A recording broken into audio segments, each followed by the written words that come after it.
Vice President Ford will become the nation's 38th president tomorrow. That word comes unofficially from aides and associates of both men, but not from the two men themselves. And the swiftly moving events of this busy day in Washington tend to confirm it. Those events included a late morning White House meeting between the president and the vice president, Ford's cancellation of a planned trip to the West Coast and Hawaii, the president's scheduling of a televised address to the nation at 9 o'clock tonight Eastern Daylight Time, and his invitation to congressional leaders of both parties to meet with him before that address. We'll return in a minute with the detailed reports. From CBS News headquarters in Washington, this is the CBS Evening News with Walter Cronkite. And in Washington, Eric Severide, Dan Rather, Phil Jones, Bruce Morton, Roger Mudd, Connie Chung, Terry Drinkwater in Yorba Linda, California, and Ike Pappas in Grand Rapids, Michigan. Since Monday, when President Nixon released the new tape, the smoking pistol of the Watergate evidence that tied it directly to him, events have been rushing toward one seemingly inevitable conclusion: removal from office. Now, if all reports are correct, and there's no reason to doubt them, Mr. Nixon has chosen to take that final step himself. More from Dan Rather. According to his staff, unless the president has a sudden change of head and heart, his announcement will be resignation. He reached a tentative decision to do so Monday. Monday night, in a Potomac cruise aboard the yacht Sequoia, his daughters urged him not to do it. He agreed to reconsider. As of this hour, says his staff, he has not changed his mind. Last night at a family dinner upstairs in the White House, some of the family was in tears. The president was not. Presidential speechwriters worked through the night preparing a possible resignation address. The president himself worked on it early this morning. In late morning, Vice President Ford was summoned to the president's Oval Office. The meeting began at 11 a.m. Washington time. In an hour and 10 minutes, it was over. At 12:20 this afternoon, Presidential News Secretary Ronald Ziegler stepped before microphones and an overflow crowd of reporters in the White House briefing room. I'm aware of the intense interest of the American people and of you in this room concerning developments today and over the last few days. This has, of course, has been a difficult time. The President of the United States will meet various members of the bipartisan leadership of Congress here at the White House early this evening. Tonight at 9 o'clock Eastern Daylight Time, the President of the United States will address the nation on radio and television from his Oval Office. Ziegler said no more. He walked out swiftly. White House aides said privately, quote, "It is over." Some secretaries wept. But the general tone, mood, and atmosphere with most people around the White House during the day was downcast but businesslike. During the afternoon, the president did more work on his speech. He began clearing out his desk. Manolo and Fina Sanchez, Nixon family servants for virtually a lifetime, were seen loading household effects into cars. At 5:30 p.m., the president vetoed the Agricultural, Environmental, and Consumer Protection Act. Aides said it would be his last official legislative action as president. The tentative plan, all involved emphasized that it is a tentative contingency plan subject to change at any moment if the president orders that, is for the president to announce tonight that he is submitting his resignation to Secretary Kissinger effective late tomorrow morning, with the expectation that Vice President Ford would be sworn in as president around midday tomorrow. Under this tentative plan, the president would leave Washington, flying aboard Air Force One, or as he prefers to call it, the Spirit of 76, for California tomorrow morning. Under this plan, he would leave Washington as President of the United States. He would arrive in California as a former president. Dan Rather, CBS News, the White House. Sources close to Vice President Ford say he promised his top aides today a smooth and orderly transition to the presidency, and that preparations for that are well underway. Phil Jones reports on this full and fateful day for the Vice President. At the Ford home in Alexandria, Virginia, early this morning, Secret Service agents had their bags packed, ready to depart on the Vice President's scheduled 11-day campaign trip. Ford emerged. He was still waiting on some signal from the White House on whether he should cancel that trip. However, he had quietly started preparations for transition of power days ago. Shortly before going to this Medal of Honor ceremony, Ford received word that the president wanted to see him. For the first time, reporters and friends noticed a grim, preoccupied Gerald Ford. Ford went directly to the White House from this ceremony. His private meeting with Mr. Nixon lasted for an hour and 10 minutes. A close congressional friend said it would be at that meeting that Ford would be told for the first time that the president planned to resign. That report seemed to be confirmed as Ford summoned Secretary of State Kissinger to his office across from the White House this afternoon. This meeting lasted nearly 2 hours. The vice president said later they discussed foreign policy as it has been administered for the past 5 years. Kissinger told Ford several months ago he would be honored to serve in a Ford administration. And indications are Ford will ask the entire Nixon cabinet to stay on. But not so certain is Ford's choice for vice president. The list is long, but Melvin Laird appears to have the inside track. Laird left town today and is in hiding at a Virginia fishing resort. Also mentioned, Nelson Rockefeller, although some feel he would be unacceptable to conservative Republicans. George Bush, the Republican National Party chairman, is also high in the speculation. Meanwhile, back at the vice president's home, more telling signs that the Fords will be moving to the White House. The street was cordoned off, telephones were brought in for reporters, 2 of the Ford children arrived home, with the 2 others reported on their way.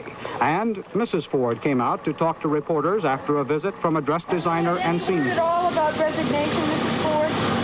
No, I haven't. Mrs. Ford, how do you feel about this? What looks like a likely possibility of just becoming the next president? Real good to see you.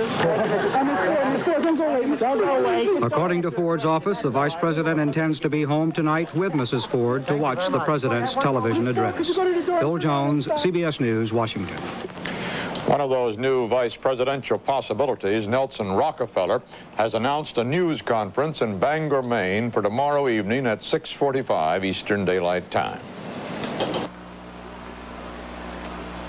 The apparent certainty of the president's imminent resignation raised 2 big questions on Capitol Hill.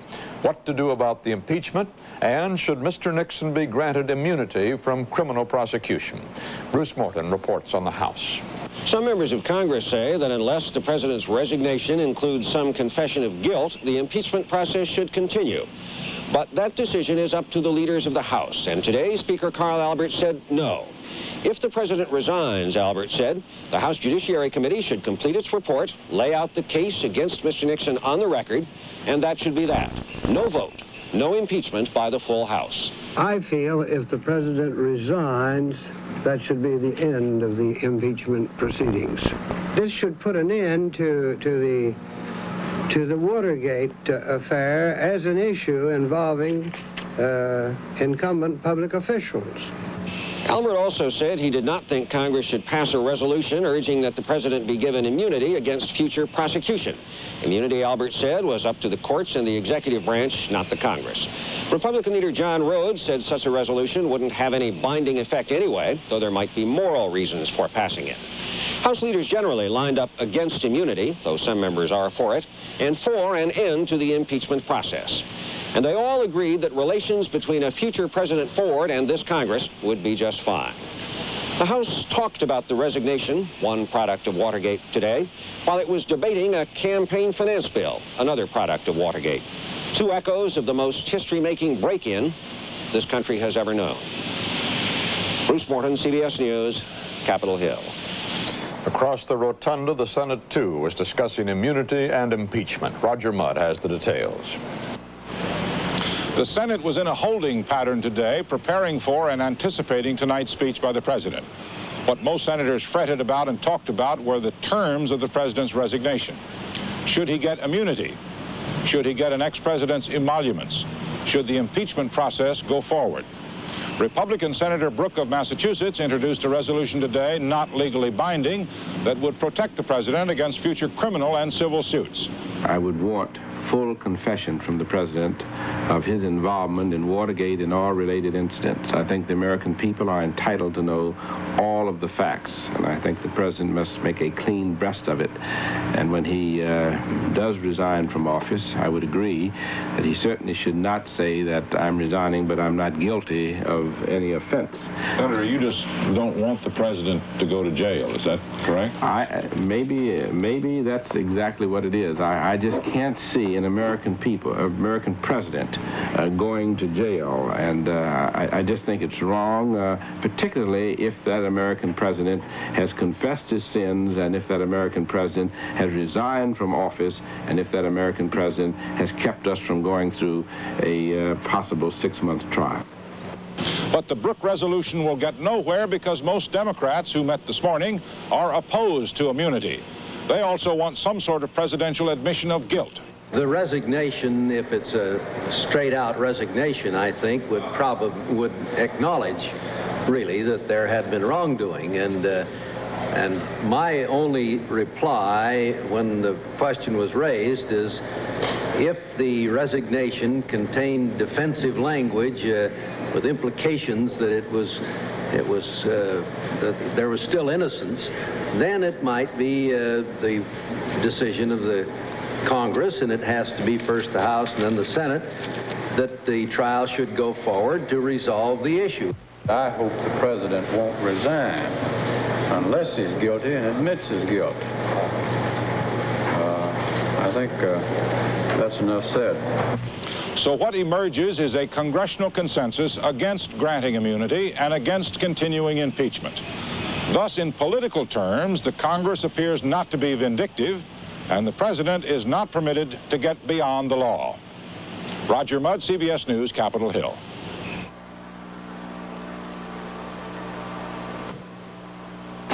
While the nation and the world were watching the White House from a distance, there were some who clustered outside the Executive Mansion's gates hoping to get a first-hand glimpse of history. Connie Chung reports. Many of the people found it difficult to explain why they were there, peering through the iron fence, seeming to stand watch. For some, there was a feeling of sadness.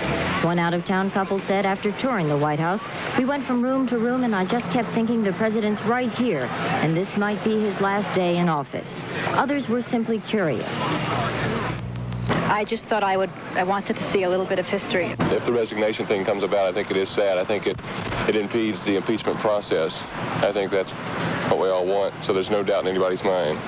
Do you think you can actually see something peering through the gates of the White House? Well, no, it's perhaps just to be a small participant in what's going on. I believe this is a very serious moment in the history of this country, and I believe it's a tragedy that this thing has occurred.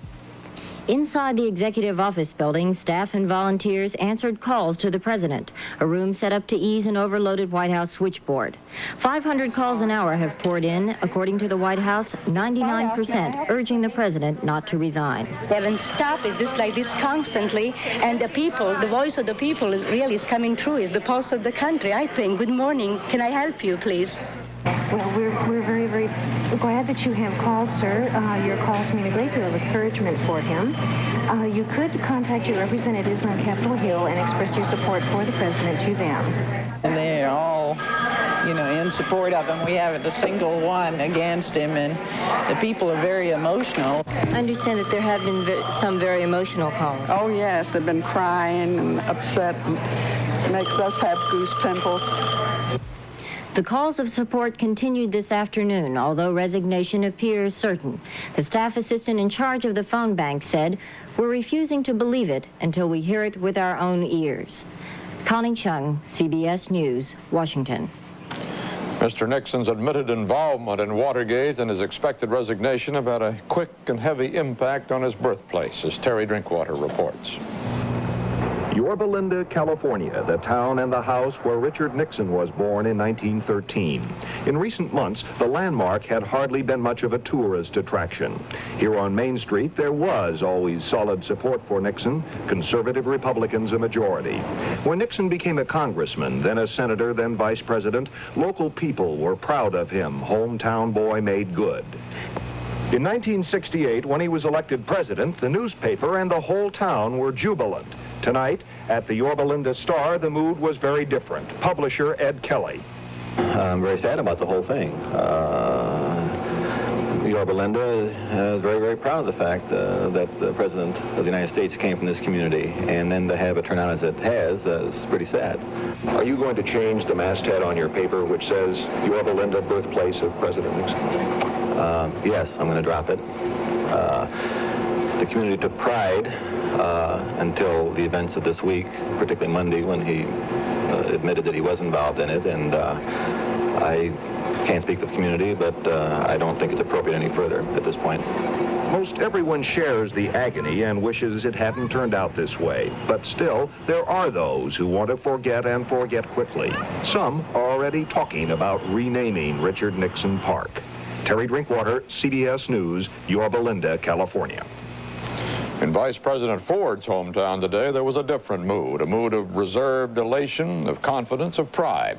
Ike Pappas reports from Michigan. When he's in Grand Rapids, the vice president likes to stop by the Elliott shop to pick up the morning papers, buy some pipe tobacco, and chat with his old friend Red Lenin, who has been following developments in Washington and pushing for Jerry Ford. Well, he's honest, he's sincere, he can work with both parties, and he will work with both parties, which is what they need. One of the vice president's half-brothers, Dick, still runs the family paint and varnish company. He says the Ford family is remaining calm despite the mounting pressure. It's either a Ford family tradition or just a Midwestern Michigan attitude towards things. People in Western Michigan just don't really get terribly excited about things until they actually occur. The tension is apparent, however, at the home of Dr. James Ford, another half-brother. His wife, Barbara, spent the morning ironing, chatting with her sister-in-law, Mrs. Thomas Ford, answering the telephone, and following the news. President Nixon at this hour is still in his Oval Office meeting privately with Vice President Ford amid rumors that he will resign his office and will resign today. Well, I think we're all very proud of Jerry and what he's done and how he's gone about doing what he has done. But I've always been a very firm Nixon supporter, and it's kind of hard to separate what you think at this point. So. The vice president's neighbors are preparing for some changes of their own. The feeling is that before long they're going to have to reword this sign to make it read, Home of the President of the United States, Gerald Ford. Ike Pappas, CBS News, East Grand Rapids.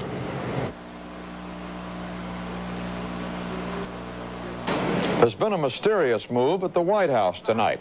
In advance of the president's TV speech, members of the White House press corps have been locked in the briefing room there. A policeman is guarding the door, and he won't let any of the newsmen out. No explanation for all of this. The prospect of the impending end of the Nixon presidency and the beginning of the Ford administration is the subject of Eric Severide's commentary. These are, with no serious doubt, the last hours of the 37th presidency of the United States. Other presidents, including Washington, were tempted to resign. None did. Resignation with dignity is the only safe and civilized way remaining to transfer the power.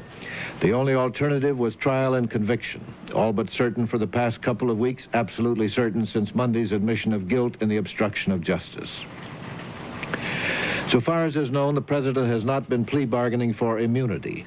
To do that or to pardon himself, a constitutional possibility, would be to degrade his departure.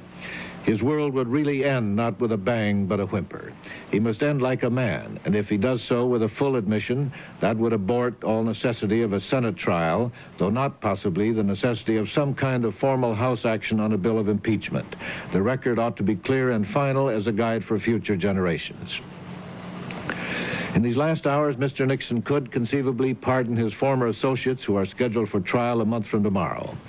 If not, there is no way anybody could immunize him from being summoned as witness in those trials. The Nixon administration died of self-inflicted wounds. The bottom line in the social contract between the people and their chosen leaders is integrity. In the absence of that, the most impressive acts of statesmanship are not enough. The whole art of government, said Jefferson, consists in the art of being honest. As for Richard Nixon, the man, what we are seeing, in the words of one White House official today, is a case of psychic suicide. For more than 2 years, he has lived with knowledge of his own guilt. An awareness of that in this capital city is one reason there is no spirit here of vindictiveness, no desire to punish him further. The formal institutions by which we govern ourselves have worked. The law has prevailed. The people have held steady. Our political party and electoral processes have worked badly. They propelled Mr. Nixon and Mr. Agnew into power. But those processes have never been seriously institutionalized in this country. They work by hit and miss. Beneath the sadness here and the weariness, there is the beginning of a sense of hope, of a new start for the country. There is a chance, at least, that instability, doubt, and distrust are coming to an end. It is not just the instability of the last 2 years, but the instability at the top of the last 11 years. Mr. Ford would be the 4th president in a bit less than 11 years. The American people are too sensitively affected by the quality and actions of government. The world is too sensitive to America's moods and motions for this to continue. But some of the severe problems Nixon inherited from Johnson will be inherited by Ford from Nixon. Inflation seems number one. Statistically, this summer's rate means a wholesale price inflation of 20% a year. No free country has lived with that for more than a couple of years and retained free democratic rule. After 23 minutes of incarceration, newsmen at the White House are now again free to leave their briefing room. Our continuing CBS News coverage of this historic night will resume immediately after this broadcast. This is Walter Cronkite, CBS News, and I'll be back in a couple of minutes.